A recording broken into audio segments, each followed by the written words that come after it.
Bab 161 Bab du'ai lil-mayyiti ba'da dafni wal qu'udi 'inda qabri sa'atan lid-du'ai lahu wal istighfar wal qira'ah. Bab tentang berdoa untuk mayat sesaat setelah mayat dikubur, kemudian duduk sekedar untuk mendoakan mayat dan memohonkan ampun dan membaca Al-Quran. Ini yang akan dibahas. Imam Nawawi menambah wal qira'ah dan membaca, yang dimaksud membaca Al-Quran.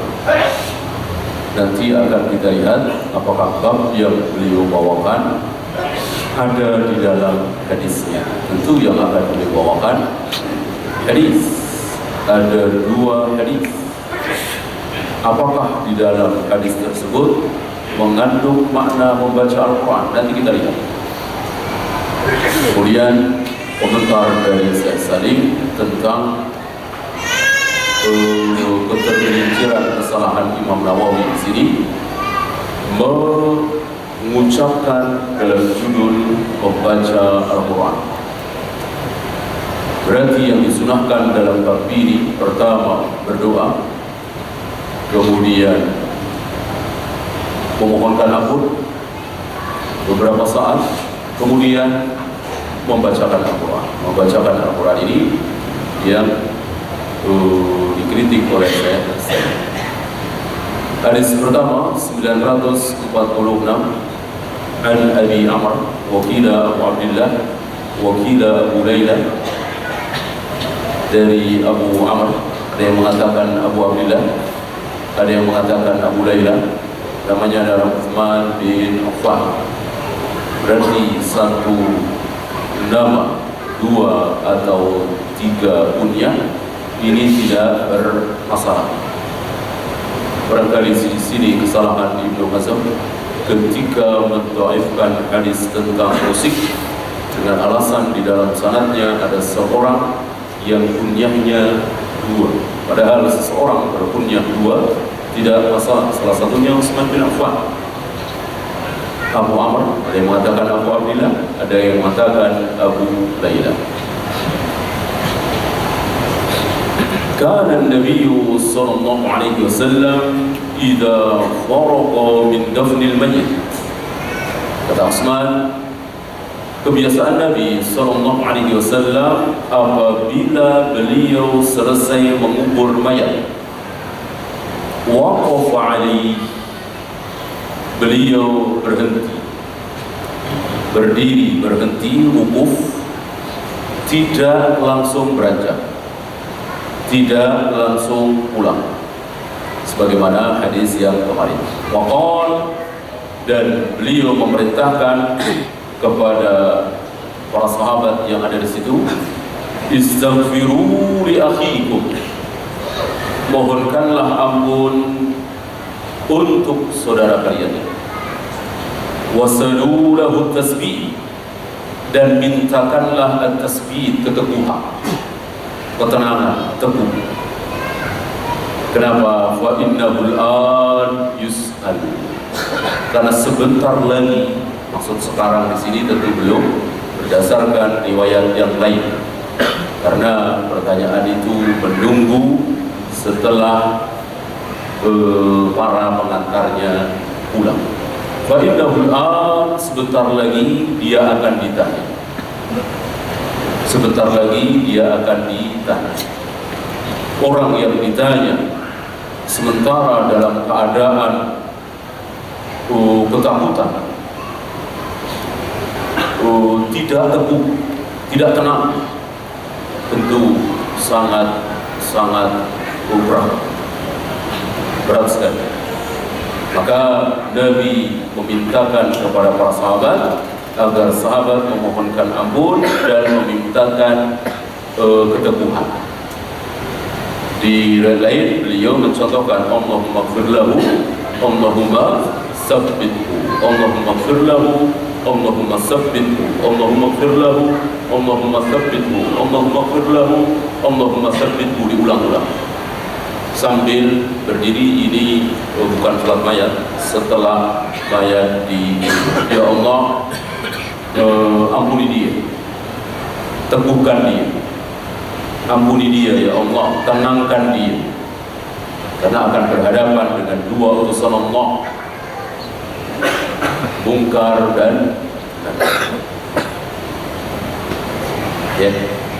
Sampai hadis ini ya, Abu Dawud ini tidak ada sedikit pun lafaz membaca Al-Quran. Maka dengan hadis ini Imam Nawawi membawakan bab disunahkan membaca Al-Quran di atas kubur setelah dikubur, tentu tidak tepat ya. Dan di hadisnya sama sekali tidak ada lafaz membaca Al-Quran, bahkan secara umum memang tidak ada sunnah membaca Al-Quran di atas kubur. Bahkan yang ada sebaliknya, sabda Nabi alaihi salatu wassalam, la taj'alu buyutakum maqabir. Jangan kalian jadikan, jangan kalian samakan rumah-rumah kalian seperti kuburan. Biar rumah kalian tidak sama dengan kuburan, maka bacalah surat Al-Baqarah, bacalah Al-Quran di rumah kalian. Ini menunjukkan bahwa di kuburan tidak ada pembacaan Al-Quran ya. Di zaman terbaik, zaman Rasul dan para sahabat, tidak ada pembacaan Al-Quran di atas. Fikul hadis, akhawatul imani wa naf'uha la takunu faqat fi halati hayatik, wa innama tata'addahu ila ma ba'da al-maut. Persaudaraan iman, persaudaraan Islam, manfaat persaudaraan dalam Islam itu tidak berhenti ketika hidup saja. Saling tolong-menolong sesama muslim itu tidak berhenti hanya ketika masih di dunia. Lihat, ketika sudah mati masih tolong-menolong. Kita masih bisa menolong saudara kita yang sudah mati, yaitu dengan doa. Bahkan sebelum mati kemarin dengan talqin, ketika dirasa saudara kita sudah tidak ada harapan hidup, sudah koma, sudah sakit begitu parah, kita talqin dengan la ilaha illallah. Dalam keadaan lemah dia akan menirukan apa yang dia dengar, la ilaha illallah. Setelah itu dia mati, akhir kalimat di dunia la ilaha illallah, maka dijamin masuk surga. Inilah tolong menolong sesama muslim ya. Sebelum itu tentu kita tiap hari tolong menolong, saling meminjami, saling membantu ya kan. Tidak berhenti sampai nanti di liang lahat, bahkan sampai nanti di surga. Sekiranya masih ingat hadis tentang seseorang yang masuk surga dan dia mencari-cari temannya yang dulu sholat berjamaah bersama, ke masjid bareng, ngaji bareng, jihad bareng, tetapi dia tidak dapati temannya itu di surga. Dia bertanya kepada Allah, mana temanku si fulan ya Allah? Tidak ada di sini, tidak ada di surga. Allah menjawab, dia ada di neraka. Ya, ambillah dia, tolonglah dia. Allah memberikan kesempatan kepada seorang muslim untuk memberikan syafaat kepada muslim yang lain. Inilah sesama muslim, tolong menolong dunia sampai akhir. Allah subhanahu wa ta'ala yusaffi'u ahlal iman bi ba'dih. Ini yang barusan ya. Allah memberikan kesempatan kepada ahlul iman, orang yang beriman, untuk memberikan syafaat kepada yang lain, kepada orang lain, dengan syarat orang-orang lain itu sama-sama beriman, sama-sama muslim. Adapun non muslim tidak beriman tentu tidak bisa, walaupun dia ingin. sebagaimana Nabi terhadap Abu Thalib, sebagaimana Nabi terhadap ayah ibunya. Tidak bisa. Karena syaratnya harus muslim, syaratnya harus mukmin. Walaupun baru kenal sekali, walaupun baru ketemu sekali di dunia. Ya. Inilah syafaat Allah berikan kepada setiap muslim. Tentu tidak sebesar syafaatnya orang yang mati syahid, tidak sebesar syafaatnya orang yang masuk ke dalam 70.000 umat Muhammad SAW yang akan masuk surga tanpa hisab, tanpa adab. Ini lebih besar lagi. Dan dilihatkan setiap satu orangnya bisa menarik 70.000 lagi. Ya, kalau kita mungkin menarik satu atau dua, yang 70.000 ini setiap satunya bisa menarik 70.000 lagi, memberikan syafaat. Apalagi para nabi dan rasul, apalagi Nabi Muhammad SAW. Tentu seluruh manusia akhirnya diadili karena syafaat Nabi, syafaatul ummah. Ya. Bayanu bid'atit talqin ba'da dafn. Bid'ahnya talqin setelah mayat itu dikubur. Sebagian saudara-saudara kita menalkin, menuntun orang yang sudah dikubur dengan pengajaran, ya fulan, sebentar lagi engkau akan didatangi dua malaikat Munkar dan Nakir. Dia akan bertanya, man rabbuka, siapa Tuhan? Nanti jawab, Rabbi Allah, Tuhanku Allah. Itu ya. Nah, seperti ini Pak. Innaka la tusmi'u man fil qubur. Ya Muhammad, engkau tidak mungkin bisa membikin orang yang dikubur itu bisa mendengar. Rasulullah SAW tidak sanggup membikin orang mati bisa mendengar, apalagi kita. Maka sia-sia dan jelas bid'ah tidak ada gunanya. Yang ada mohonkan ampun. Pembicaraan itu kepada Allah, bukan kepada si mayat. Mayat sudah mati, tidak boleh kita ajak bicara. Oleh karena itu ketika Nabi sudah wafat, Ibnu Mas'ud mengganti assalamu alayka ayyuhan nabiyyu, salam bagimu ya Nabi, dan seolah berbicara langsung. Diganti oleh Ibnu Mas'ud dengan assalamu ala nabi rahmatullahi wa barakatuh. Ya, Nabi sudah wafat. Bayanun lima yahtajuhu ba'dal mauti wa huwa su'alullahu lahu tsabat. Menerangkan tentang apa yang dibutuhkan oleh orang yang sudah mati, yaitu apa? As-sabar, teguh, tenang. Maka kita mintakan kepada Allah agar si mayat itu teguh, tenang, untuk menjawab pertanyaan Munkar Nakir. Sebagaimana hadis yang sebentar lagi kita baca, contoh dari seorang sahabat yang faham tentang hal ini. Ya. Kemudian dalilun ala fitnatil qabri wa su'alil malakain. Dalil tentang adanya fitnah kubur. Apa yang dimaksud fitnah kubur? Ujian di dalam kubur. Fitnah wanita, fitnah harta. Ya. Mudah-mudahan kita faham apa yang dimaksud dengan fitnah. Bukan fitnah bahasa Indonesia, tidak zina dibilang zina, tidak mencuri dibilang mencuri, bukan itu. Fitnah dunia, fitnah wanita, fitnah kubur, ujian. Yang terakhir, man lam yusabbithu Allahu 'inda as-su'al la yastati'ul ijabah. Orang yang tidak diteguhkan oleh Allah saat ditanya oleh dua malaikat, maka tidak mungkin dia bisa menjawab.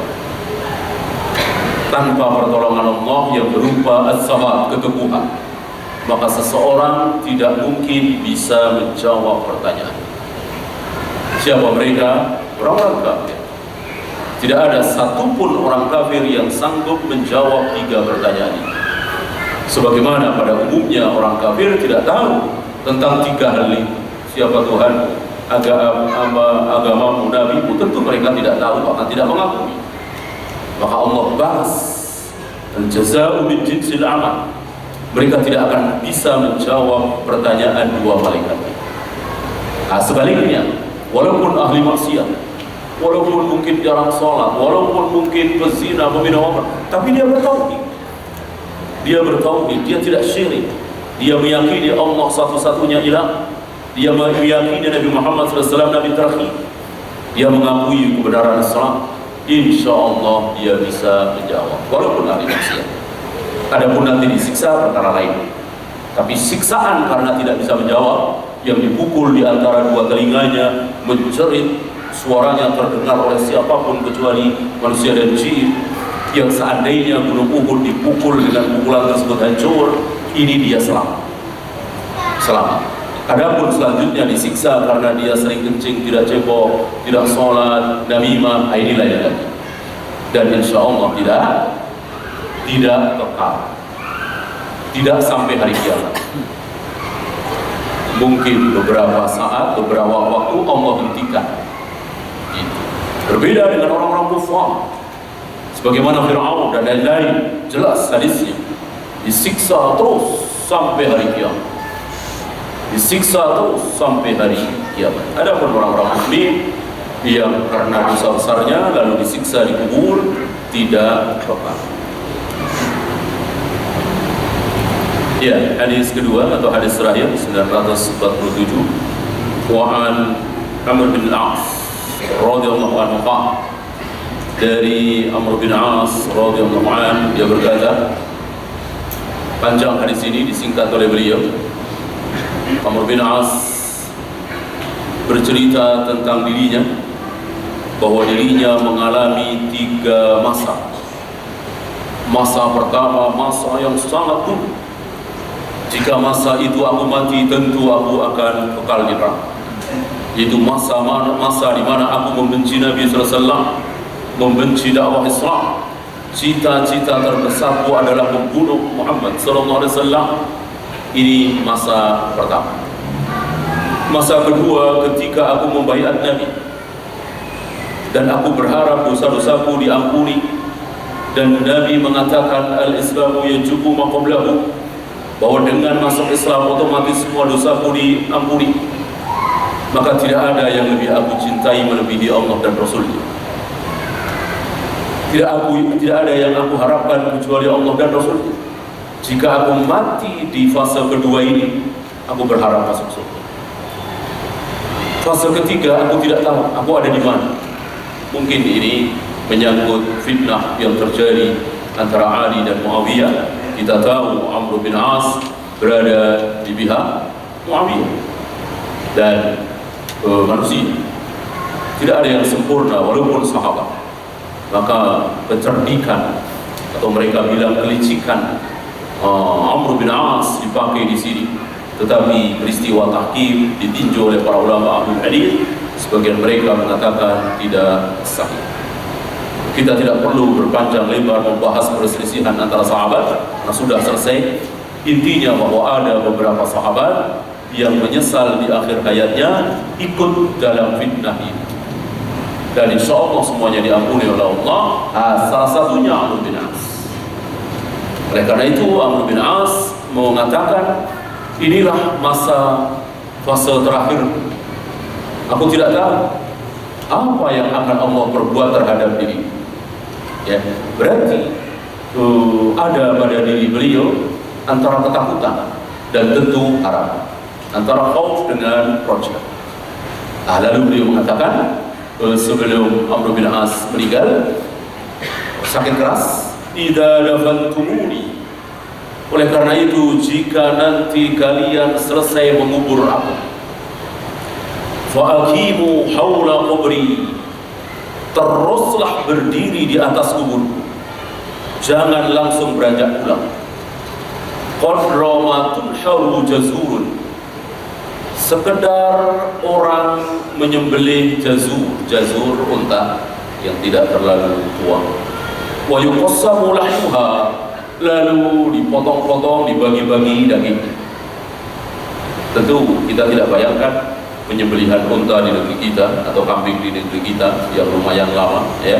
Bangsa Arab, orang Arab terkenal cekap, ya. Maka mungkin yang dimaksud oleh beliau setengah jam atau 20 menit atau seperempat jam, ya. Orang menyembelih unta, kemudian bagi dagingnya dibagi-bagi. Saya kira tidak terlalu lama. Hatta asta'nisa bikum, agar aku merasa tenang. Nah, berarti beliau memahami sabda Nabi yang tadi. Beliau tahu sabda Nabi tadi bahwa dengan berdirinya kaum muslimin di atas kubur seseorang, maka orang itu insya Allah ada ketenangan. Wa a'lama ma la uraji'u bihi rusul rabbi, sehingga aku tahu apa yang harus aku jawab dari putusan Tuhanku, mungkar dan nakir. Ya, inilah pemahaman sahabat. Memahami sabda-sabda Nabi lalu dipraktekkan dalam hidup. Ya, ya.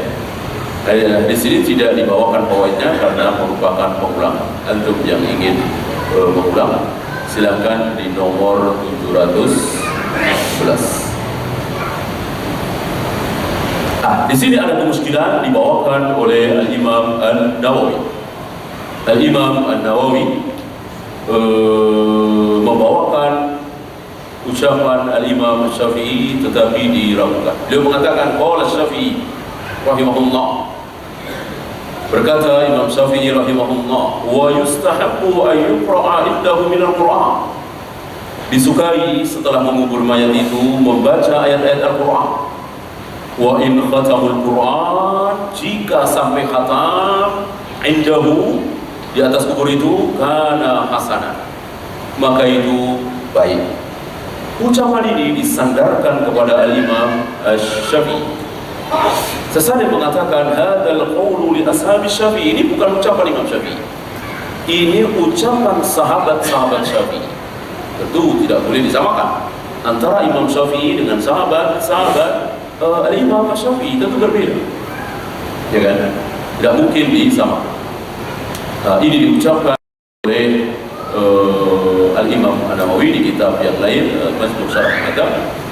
Wa tafaqa alaihi al-ashab wa qalu wa yustahabbu an yuqra'a indahu syai'un min al-Qur'an wa in khatama al-Qur'an kana afdal. Ini sekali lagi yang mengucapkan adalah sahabat-sahabat Al-Imam Syafi'i, bukan Al-Imam Syafi'i sendiri.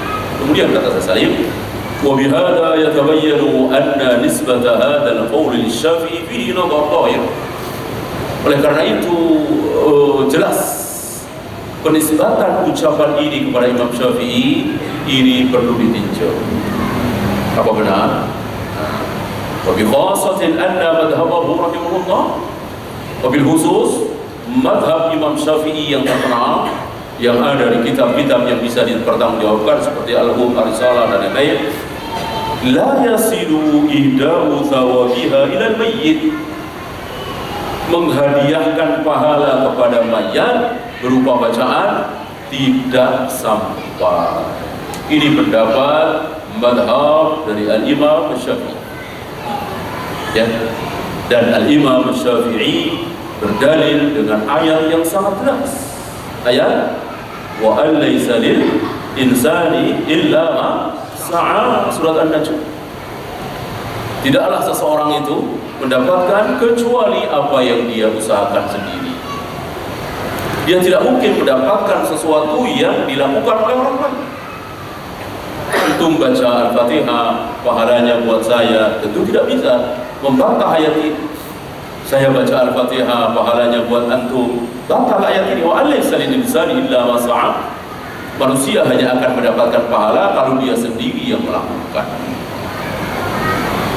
Dihadiahkan tidak bisa. Ini pendapat, ini madhab dari Al-Imam Syafi'i. Kecuali menjadi penyebab. Kecuali menjadi penyebab. Si fulan bisa baca Al-Fatihah karena antum yang ngajarin. Antum tuntun si fulan dari awal sampai akhir Al-Fatihah. Maka setiap kali si fulan baca Al-Fatihah, antum dapat pahala. Karena antum menjadi penyebab. Itu. Baik penyebab langsung dengan ilmu atau penyebab dengan harta. Ya. Ada orang kita pesantrenkan, kita biayai,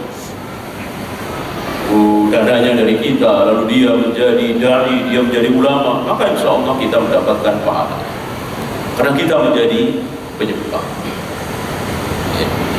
Adapun membacakan untuk yang lain maka tertolak, sebagaimana dalil-dalil yang sangat kuat, dan tidak perlu kita mendengar fatwa siapapun. Ya, fatwa siapapun, mazhab siapapun harus dikalahkan ketika sudah ada dalil yang sahih, yang sahih. Walaupun syekh kita, walaupun ulama kita, ya, walaupun guru kita, ketika bertentangan dengan dalil dan jelas, maka harus ditolak. Ya, tidak boleh kita, apalagi kaum pelajar, para salaf, mentah lagi dalam manhaj. Patokan adalah Al-Quran dan Sunnah dengan pemahaman para sahabat. Itu dalil. Di luar itu bukan dalil. Maka ucapan Syekh Fulan bukan dalil, ulama Fulan bukan dalil. Ya.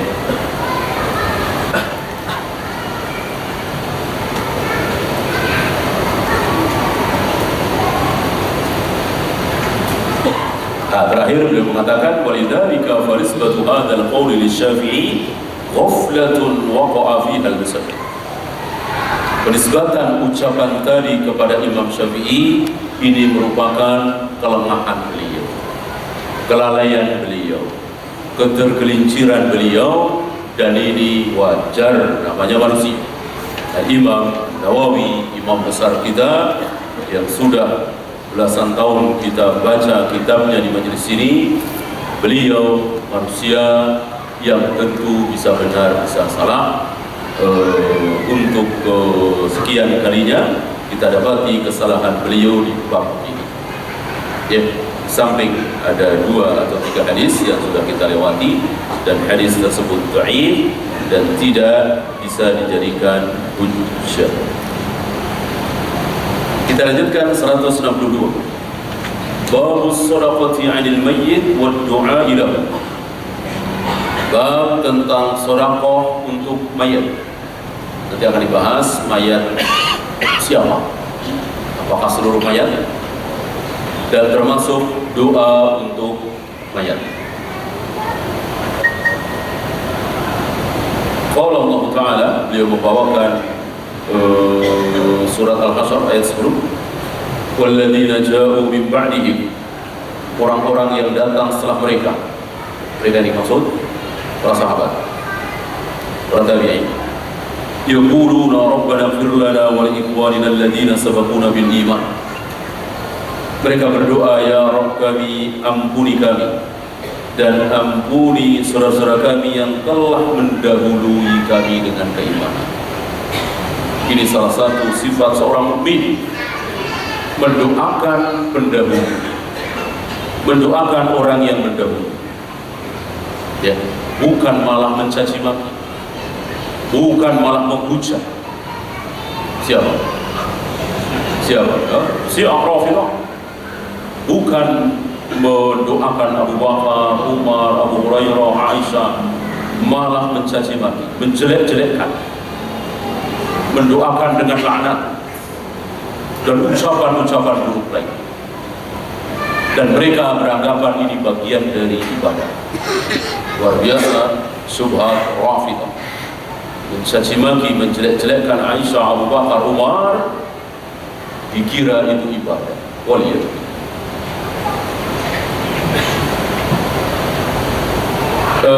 Apa yang terdapat di ayat tadi, Al-Hasyr ayat 10, ini merupakan kelompok ketiga, merupakan kelompok ketiga dari 3 kelompok yang ada. Ada 3 kelompok kaum muslimin. Ini disebutkan dalam surat At-Taubah ayat 100. Apa 3 kelompok yang dimaksud? Yang pertama, as-sabiquna al-awwalun minal muhajirin, yang awal-awal beriman, yaitu orang muhajirin. Orang-orang Ansar tidak dikatakan as-sabiqun. Ya, orang-orang muhajirin yang as-sabiqun al-awwal masuk Islam di bulan-bulan Nabi menjadi Rasul, Abu Bakar, Ali bin Abi Thalib, Khadijah, atau bahkan hari-hari, bukan bulan lagi ya. Tidak ada selang waktu ya, Khadijah terutama. Hari di mana Nabi diangkat menjadi Nabi, hari itu pula Khadijah beriman. Disusul Abu Bakar, Ali bin Abi Thalib dan seterusnya. Ada yang bulan-bulan, ada tahun-tahun itu sampai sebelum hijrah. Ini al-muhajirin. Yang kedua, orang-orang Ansar. Setelah muhajir, banyak keutamaan orang-orang Ansar. Sampai Nabi mengatakan, jika orang-orang menuruni satu lembah, orang-orang Ansar menuruni lembah yang lain, aku akan menuruni lembahnya orang Ansar. Berarti beliau memilih berpihak pada orang-orang Ansar. Ini keutamaan orang Ansar. Kalau bukan karena hijrah, aku menjadi orang Ansar, kata Nabi alaihi salatu wassalam. Tetapi keutamaan orang Ansar tidak akan menyamai keutamaan orang Muhajirin. Oleh karena itu, ketika ada usulan agar orang-orang Ansar ada juga yang menjadi khalifah, berarti dua khalifah, satu dari Muhajirin, satu dari Ansar, langsung disetop oleh Abu Bakar. Bukan Abu Bakar membela Muhajirin karena beliau Muhajirin, tidak, karena ini batil, tidak berhak. Yang berhak menjadi khalifah adalah Muhajirin, Quraisy ya. Maka Abu Bakar menyetopnya dengan mengangkat tangan Umar dan mengatakan yang berhak menjadi khalifah adalah Umar. Tapi Umar langsung buru-buru menarik tangannya dan mengangkat tangan Abu Bakar, membaiat Abu Bakar, dan akhirnya seluruh yang hadir membaiat Abu Bakar. Jadi ringkas betul, singkat betul prosesnya itu. Tidak bertele-tele, tidak berpanjang lebar, tidak berdebat lama. Yang mungkin beberapa menit saja selesai. Seluruh kaum muslimin membaiat Abu Bakar. Yang ketiga, walladzina tabauhum biihsan. Orang-orang yang mengikuti mereka, mengikuti Muhajirin dan Ansar dengan kebaikan. Berarti ada tiga kelompok: Muhajirin, Ansar, dan para pengikut Muhajirin dan Ansar. Apa jaminannya? Radhiyallahu anhum radu anhu adalah jannah. Allah ridha kepada mereka, mereka ridha kepada Allah, dan Allah jamin mereka semua masuk surga. Tidak ada keraguan sedikit pun bahwa mereka semua akan masuk surga.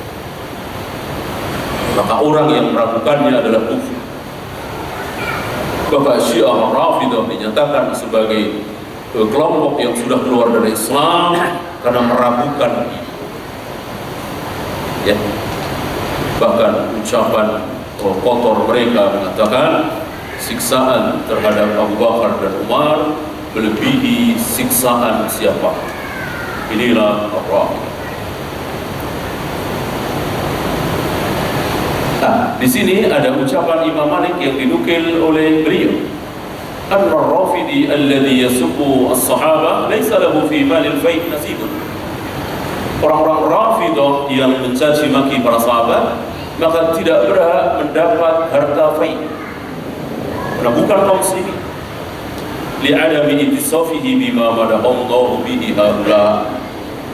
Karena tidak memuji, lihat, tidak memuji, kan ayat ini terusannya kan membahas tentang harta fai', ya kan?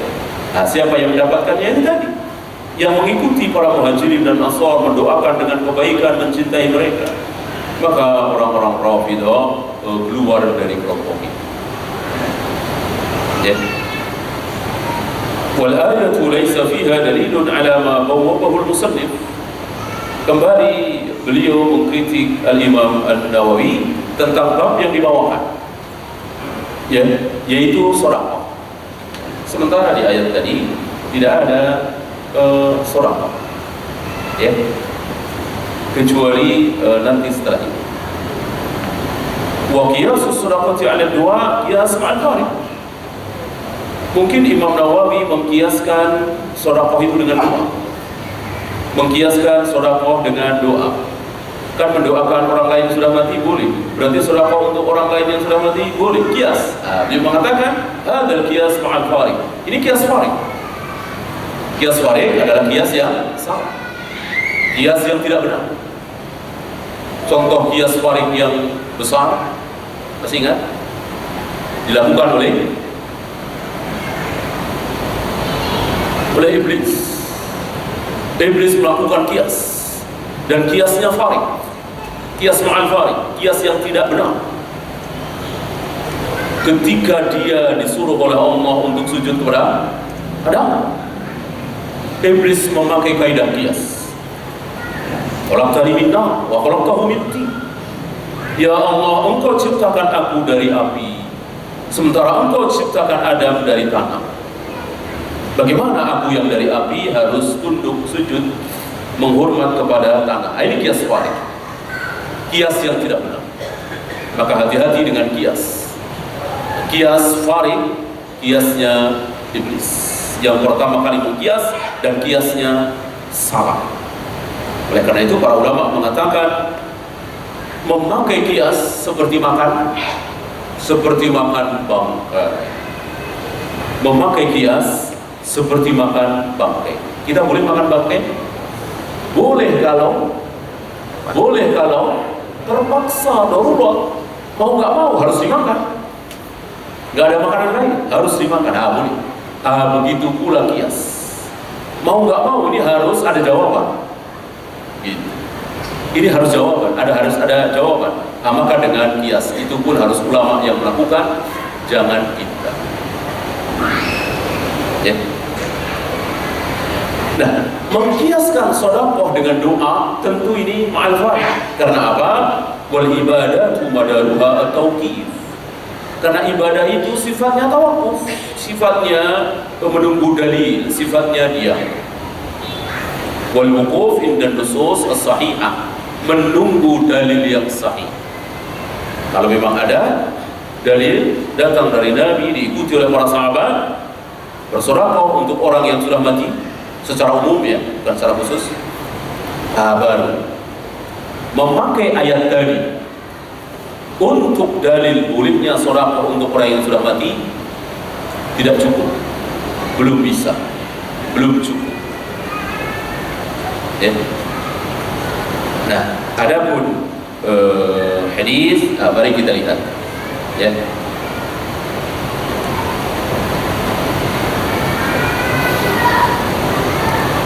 Akan kita lihat apakah hadis-hadis yang dibawakan oleh beliau juga tepat untuk beristidlal, mengambil dalil bahwa siapapun boleh bersedekah untuk mayat. Gitu. Mau ayahnya, mau tetangganya, mau temannya, mau nggak kenal.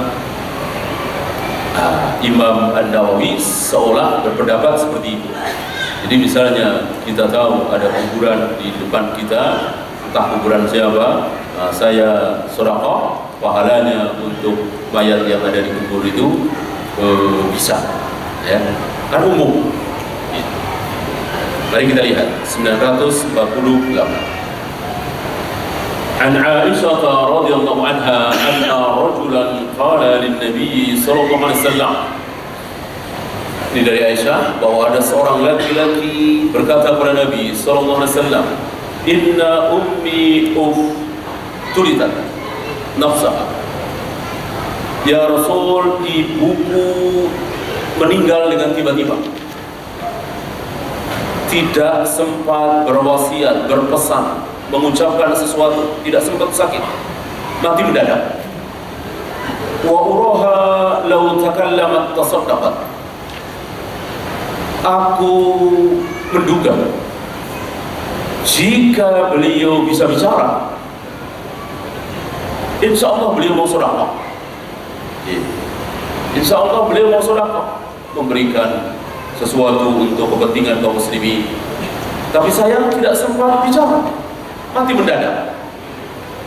Fahallaha ajrun in tasaddaqtu anha.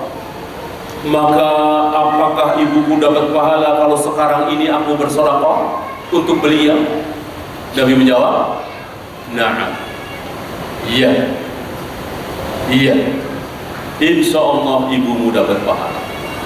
Ya. Siapa contoh di sini? Siapa contoh di sini? Ibu, ya kan? Ibu. Apakah ibu ini bisa diganti dengan tetanggaku misalnya, temanku misalnya? Nah, ini yang harus dibahas. Ya, ini akan terjawab dengan 949. Ya. Muttafaqun alaih, di sini sahih riwayat Bukhari dan Muslim. Kalau ibu jelas, ya, sangat jelas. Ibu, ayah, kakek, nenek terus ke atas jelas, sangat jelas sekali.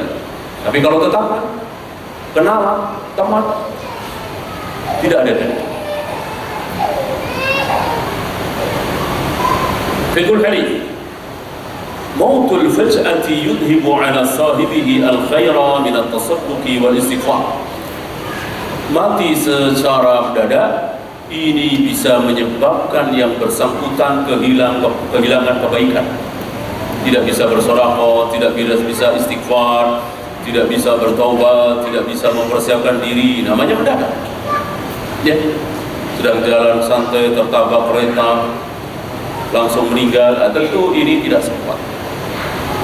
Ya, maka salah satu permohonan beliau memohon kepada Allah untuk tidak dimatikan secara mendadak. Ya. Al-mautul faj'atu yuharrimu sahibahu al-istidada lil-mi'ani bin-tawbati wa ghairiha min al-a'mal as-salihah. Saya kira semakna ini ya. Mati mendadak itu bisa menyebabkan yang meninggal tersebut tidak bisa mempersiapkan diri untuk bertaubat, melakukan amal saleh. Maka jika kita diberi kesempatan oleh Allah untuk bersiap-siap, tentu ini sebuah nikmat. Ya. Misalnya ada yang divonis kanker stadium 4, ya, sudah nggak ada harapan, mau ngapain lagi? Daripada pusing-pusing mikirin obat, ya, pusing-pusing jual tanah mana nih yang untuk meninggal, pusing gimana mempersiapkan berhadapan dengan Allah, memperbaiki ibadah, beristighfar, bertaubat, membereskan sahutan hutang kalau ada, minta maaf kepada orang-orang yang pernah kita zalimi. Yang mendingan konsen ke situ ya kan, daripada sesuatu yang kita tidak sanggup melakukan. Di samping berobat sendiri hukumnya tidak wajib.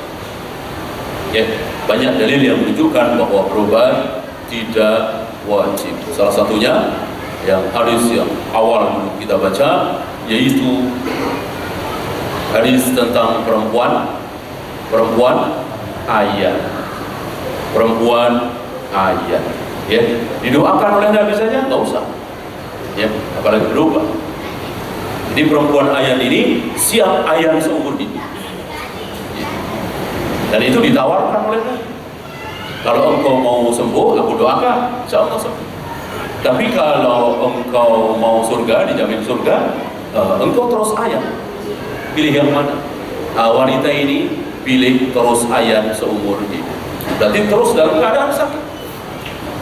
Ya, boleh. Walaupun berobat tentu tidak haram. Bahkan kadang-kadang mungkin lebih baik. Karena dengan sehat dia bisa beribadah dengan baik, bisa melakukan berbagai macam kebaikan. Tetapi dalam keadaan tertentu kita biarkan diri kita dalam keadaan sakit, mungkin karena obat belum ditemukan atau terlalu mahal atau apa, maka ini boleh. Kita menunggu apa yang akan Allah tentukan untuk kita dan bersiap-siap berhadapan dengan Allah. Tentu ini sebuah nikmat. Ya. Jawazu shadaqatil walad an walidayhi. Ya, ini bolehnya atau sampainya pahala sedekah anak untuk orang tua, anak kepada orang tua tentu bisa. Ya, berdasarkan apa? Berdasarkan hadis 949. Wa an Abi Hurairah radhiyallahu anhu anna Rasulullah sallallahu alaihi wasallam qala idza mata al-insan fi riwayatin idza mata ibnu Adam Apabila seorang manusia selingkuh meninggal, inqata'a amaluhu, maka seluruh amalnya terputus. Yang biasa sholat sudah tidak dapat pahala sholat lagi, yang biasa baca Al-Quran sudah tidak dapat pahala baca Al-Quran lagi. Illa min thalathin, kecuali 3. Apakah 3 ini pembatas? Al-jawab iya. Maka tidak menjadi 4, tidak menjadi 5, hanya 3. Yang tidak putus hanya 3. Di luar 3 ini putus. Apa yang pertama? Shadaqatin jariyatin, sedekah jariyah. Antum sedekahkan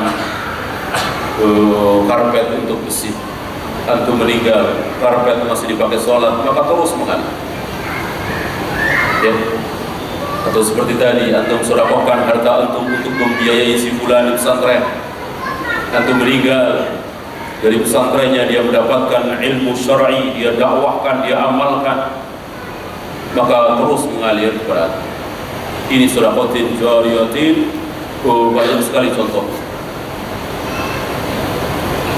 Yang kedua, au ilmin yuntafa'u bihi, ilmu yang bermanfaat. Seperti tadi, antum hafal, ajarkan Al-Fatihah, antum ajarkan surat-surat pendek. Ya.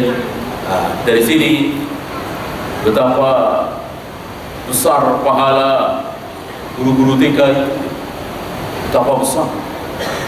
Rata-rata anak masuk TK belum hafal Al-Fatihah, belum hafal surat-surat pendek. Hafal dari guru. Ya. Antum guru TK misalnya, anak-anak antum bisa bikin setiap tahun itu 50 anak hafal Al-Fatihah. Itu setiap tahun. Antum mengajar bertahun-tahun, berapa ratus anak yang hafal Al-Fatihah dari antum. Maka setiap anak itu baca Al-Fatihah sampai dia mati, terus mengalir pahala. Ya, ini keutamaan ini. Maka ikhlaskan orang mengajar, yang mengajarkan ilmu, yang mengajarkan Al-Fatihah, yang mengajarkan surat-surat pendek itu, ikhlaskan karena Allah. Kalau tidak ikhlas, ya sih, berapa gaji yang diterima? Ya, ikhlaskan karena Allah. Yang terakhir, awaladin sholihin yad'u lahu, anak yang soleh. Anak yang soleh. Yad'u lahu di sini bukan syarat. Yad'u lahu di sini bukan syarat dan bukan menjadi contoh bahwa yang sampai itu doanya, bukan. Bukan. Bahkan sholatnya, bahkan puasanya, bahkan sedekahnya, bahkan jihadnya. Setiap kali si anak soleh ini berbuat kebaikan, maka orang tuanya mendapatkan pahala. Mendapatkan pahala. Ya. Jadi yad'u lahu ini istilahnya libayanil hal, untuk menerangkan keadaan anak soleh itu, mendoakan. Kan jelas ayatnya. Wabifirli wali walidayya warhamhuma, ya kan? Ya, kita salat dulu. Sallallahu alaihi wasallam wa akhir da'wana alhamdulillah.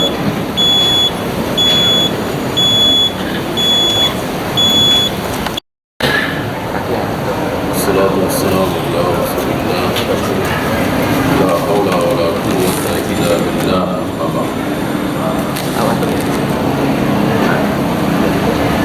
Hadis terakhir 949,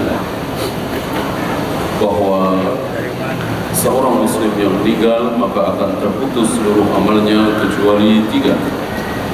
Sedekah jariyah yang dia berikan, ilmu manfaat yang dia ajarkan, dan anak yang soleh yang dia miliki. Hadis ini sahih riwayat Imam Muslim, dan hadis ini kata beliau merupakan tafsir dari apa yang terdapat dalam surat Yasin ayat 12, inna nahnu nuhyil mauta, sungguh kami telah menghidupkan yang mati, wa naktubu ma qaddamu, dan kami tulis apa yang telah mereka lakukan, dan asar-asar mereka, asar-asar mereka. Kita mati, tetapi kita meninggalkan athar, bekas dari apa yang kita lakukan berupa mengajarkan Al-Quran, bersedekah, atau meninggalkan anak itu sendiri. Wa kullu syai'in ahsaynahu fi imamin mubin.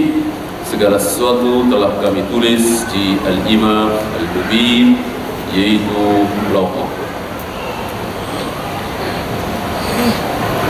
Wa mimma yantafi'u bihi al-mayyit min 'amali ghairihi umurun minha.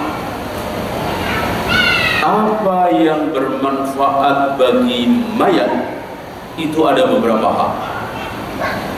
Ada beberapa hal. Yang pertama, doa.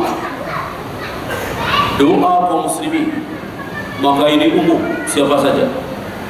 Mau anak kita, mau cucu kita, mau tetangga kita, mau murid kita, mau siapapun. Yang penting muslim. Ketika mereka mendoakan kita yang sudah mati, insya Allah kita berharap. Ya, ini yang pertama, doa. Maka kaum muslimin disunahkan saling mendoakan, sebagaimana keterangan tadi. Yang kedua, puasa. Yang kedua, puasa.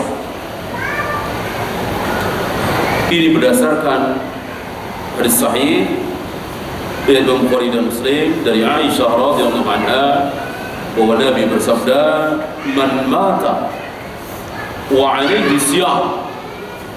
Barang siapa yang mati dan dia masih meninggalkan kewajiban puasa. Barang siapa yang mati dan dia masih meninggalkan kewajiban puasa. Hanya sedikit khilaf banyak ulama di sini, puasa yang dimaksud apa? Apa puasa Ramadan? Apa puasa nazar? Imam Malik memilih puasa nazar, membatasi puasa nazar. Misalnya saya bernazar, bulan ini saya akan berpuasa 3 hari berturut-turut. Tentu wajib bagi saya karena saya sudah bernazar. Belum puasa, saya sudah mati. Gitu. Maka shoma anhu waliyuhu. Maka yang mempuasakan adalah walinya. Ucapan wali di sini tentu tidak boleh diganti dengan siapapun. Mustahil Nabi mengatakan yang mempuasakan adalah walinya, lalu kita ganti yang memuasakan adalah siapapun, yang penting muslim. Nah, tentu tidak pas. Ya. Maka wali di sini tentu kita tahu wali, ya. Bisa anak, bisa orang tua. Gitu. Ini puasa. Ya. Berarti selain wali tentu tidak berhak. Maka kita berpuasa untuk tetangga kita yang sudah meninggal, yang meninggalkan puasa nazar, tentu tidak tepat. Karena Nabi mengatakan, "Shoma anhu waliyyu." Ya. Ini yang kedua, puasa.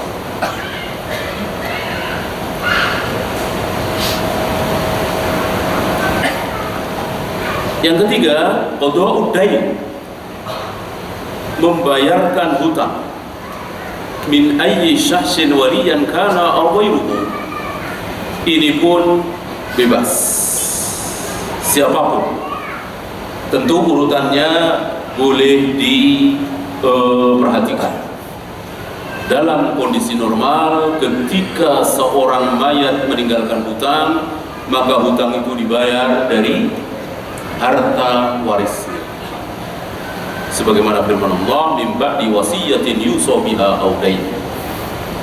Warisan itu dibagi setelah hutang-hutang dibayar dan wasiat-wasiat ditunaikan. Setelah wasiat mayat ditunaikan, hutang-hutang dibayar dari harta mayat, baru harta mayat itu dibagi-bagi untuk waris. Ya. Nah, berarti jika ada orang meninggalkan hutang, maka diambil dari harta dia, harta mayat. Bagaimana jika tidak ada? Nah, maka disinilah sabda Nabi SAW, barang siapa yang mati meninggalkan harta, maka hartanya untuk ahli warisnya. Tapi barang siapa seorang muslim yang meninggal dan dia meninggalkan hutang, maka aku yang menjamin hutang. Aku di sini beliau sebagai Amirul Mukminin, sebagai pemimpin kaum muslimin. Oleh karena itu keluar hukum dari sini bahwa seorang yang meninggalkan hutang ketika mati dan tidak ada harta untuk membayar, maka ditanggung oleh penguasa, ditanggung oleh pemerintah. Ya, ini diucapkan oleh Nabi SAW ketika harta Baitul Mal sudah cukup. Adapun ketika beliau belum memiliki harta Baitul Mal, maka beliau pernah tidak mau menyolati mayat yang meninggalkan hutang, yang masih punya hutang. Lalu ketika ada seorang sahabat yang hendak menanggung hutang itu, menjamin hutang itu, membayarkan hutang itu, Nabi baru mau menyolati. Ini ketika harta Baitul Mal belum ada. Nah, ketika beliau sudah memiliki harta Baitul Mal, maka harta tersebut dipakai untuk membayar hutang mayat yang tidak meninggalkan harta. Ya, ya, itulah akhir dari bab sedekah dan doa untuk mayat. Ada pertanyaan? Silakan.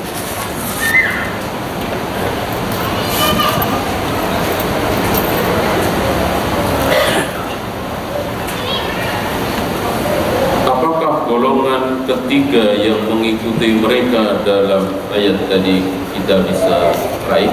Bisa. Bisa, siapapun bisa, siapapun punya kesempatan. Asal mengikuti Rasul dan para sahabat, bermanhaj seperti manhaj mereka, berakidah seperti akidah mereka. Ya, insya Allah masuk.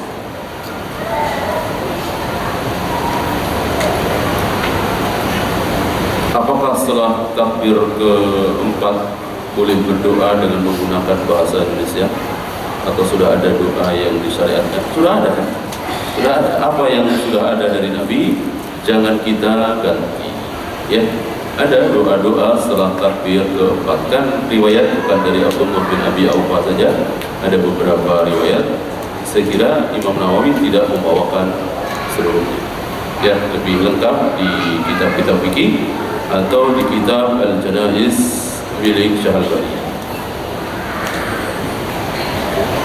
Apakah ada syariat yang membenarkan tentang bolehnya menghajikan seseorang seperti halnya anak menghajikan ayah ibunya? Iya, ini saya kira belum lama kita lewati hadisnya ya. Ada seorang anak perempuan, seorang wanita datang kepada Nabi, ya Rasulullah, ayahku bernadar pergi haji, tapi belum pergi haji, beliau sudah wafat. Apa aku julahu, bolehkah aku menghajikan ayahku? Nabi menjawab, ayahmu berhutang kepada Allah. Ketika ayahmu berhutang kepada manusia, engkau wajib membayar. Nah, sekarang ayahmu berhutang kepada manusia, maka engkau lebih wajib membayar. Ya, inilah haji, puasa, kemudian sedekah tadi ya. Adapun yang lain tidak, sholat, baca Al-Quran, ya, tidak. Jika ayah kita hutang sholat, kita tidak bisa sholat untuk ayah kita. Terkait hadis tadi, apakah sedekah anak atau membaca Al-Quran yang dilakukan oleh seorang anak agar pahalanya sampai kepada ibunya yang sudah meninggal harus diniatkan terlebih dahulu? Tidak, sudah otomatis ya kan? Diniatkan atau tidak tadi ya, wa naktubu ma qaddamu wa atharu, kami akan tulis apa yang telah mereka lakukan dan bekas-bekas yang mereka tinggalkan. Bekas yang kita tinggalkan ya, kalau tidak ada kita, anak tidak ada, maka seluruh kebaikan anak, orang tua akan mendapatkannya, diniatkan atau tidak. Apa hukum mengadani mayat ketika dikubur dan hukum mentalkinkannya setelah dikubur? Beda. Tidak ada contoh, tidak ada satu hadis pun yang sahih, yang hasan, yang dhaif, bahkan yang maudhu mungkin tidak ada ya. Mengazani mayat di kubur. Yang ada mengazani bayi, itu pun kan dhaif gitu. Ada dhaif. Dhaif kan Syalbani. Adapun mengazankan mayat di kubur tidak ada sama sekali. Ini bid'ah, bukan ajaran Islam, tidak boleh kita lakukan. Kullu bid'atin dhalalah wa kullu dhalalatin. Apa hukum tahlilan 7 hari setelah kematian? Karena kalau tidak, tahlilan akan dimusuhi masyarakat. Ya, saya kira tidak ya. Kalau di Jakarta mah tidak ya. Saya tenang aja ya, tidak ada. Kampung-kampung mungkin ya, bagian dari ujian ya, bagian dari resiko yang harus kita jalani, memegang bara api, menggigit sunnah Nabi dengan gigi geraham bagaikan menggenggam bara api ya. Semakin besar ujian, semakin besar pahala insyaallah. Apa hukum sholat wajib di depan jenazah? Apa hukum sholat wajib di depan jenazah? Ya tentu karena ada sesuatu ya, mungkin habis sholat Zuhur atau habis sholat Jumat, sholat jenazahnya taruh di situ, nggak masalah, tidak masalah. Sebagaimana yang sering kita lihat di Masjidil Haram, Masjid Nabawi, sebelum qomat itu jenazah sudah ada di depan, nggak masalah. Bolehkah mensolatkan jenazah 2 kali di rumah dan di masjid? Yang penting orangnya berbeda-beda ya. Dibawa ke sini disolati, nanti sini disolati, tapi bukan untuk memperbanyak, karena ada orang-orang yang belum menyolati. Ya, adapun satu orang tentu sekali menyolati. Mohon penjelasan kenapa kalau ada jenazah yang dicium oleh keluarganya tidak boleh tertetes air mata. Yang larang siapa? Apa ini adalah dalil atau contoh dari ya, nggak ada ya. Mencium juga bukan merupakan sesuatu yang perbuatan para sahabat. Bahwa Abu Bakar mencium Nabi, tapi ini juga tidak menjadi kebiasaan setiap kali ada yang meninggal dicium. Nggak masalah, nggak ada larangan seperti itu.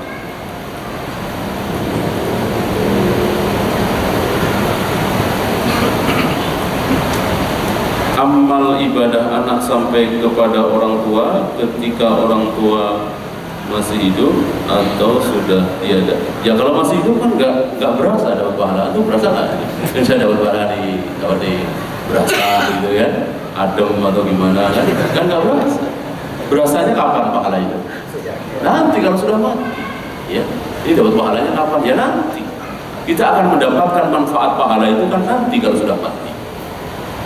Hidup kan belum berasa. Apakah doa atau sedekah istri untuk suami yang sudah wafat bisa sampai sementara suami istri tersebut tidak punya anak? Tadi kita batasi dengan anak ya. Suami istri tidak, kecuali ada asar tadi. Istri saya bisa baca Al-Fatihah karena saya ngajarin, dari situ ya. Bukan dari suami istri.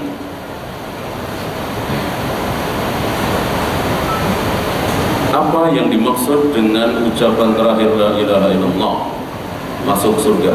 Berarti yang bersangkutan tidak dihisab dan disiksa, langsung masuk surga. Dikatakan masuk surga ya, tidak ada perkataan tidak dihisab, tidak ada perkataan yang lain, pokoknya masuk surga ya. Kecuali yang 70.000 itu yadkhuluna al-jannata bighairi hisabin wala adab, mereka akan masuk surga tanpa hisab, tanpa adab. Adapun man akhiru kalamihi la ilaha illallah dakhalal jannah, ya itu yang kita pahami. Barang siapa yang akhir ucapan di dunianya la ilaha illallah, maka dijamin masuk surga. Ketika Allah menceritakan tentang surga dalam Al-Quran, bahwa pada hakikatnya surga itu lebih indah dari yang diceritakan, apakah ketika Allah menceritakan tentang azab neraka, apakah pada hakikatnya neraka lebih pedih dari itu? Iya, jelas. Ya.